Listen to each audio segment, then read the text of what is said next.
खबर ले लेगा। वो डिलीवरी के बाद वैसे भी बाल झड़ते ही नहीं है, तो इससे अच्छा झड़ झड़ के गिरे, इससे अच्छा किसी के काम आ जाए।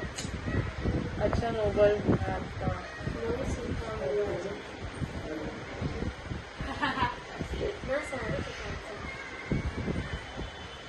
और कितने लोग तो ऑर्गन डोनेट करते, कितना कुछ डोनेट करते हैं, बाल डोनेट करने में क्या जा रहा है।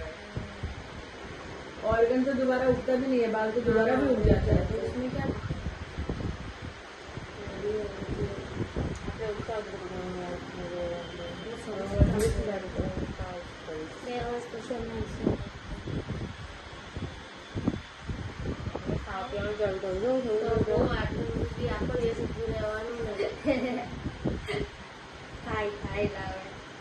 હવે એવું બોલો કે તારે બોડી ઉતરી ગઈ તો બધું ટેન્શન આવે કે હાય હાય એટલે ખાઓ એમ ફ્રૂટ્સ છે ને બધું ખાતું રહેવાનું. કાલે ને 2 મહિના પછી મારી છોકરી ગઈ, મારી કોઈ છોકરી થઈ ગયા હતા, તો એ બી મને એટલું બોલી ને કાલે, તો બહુ જ બોલી. એ તો ખબર પડે છે કે શરીર પર શું હાલત કરી છે. આજે બીજી આટલી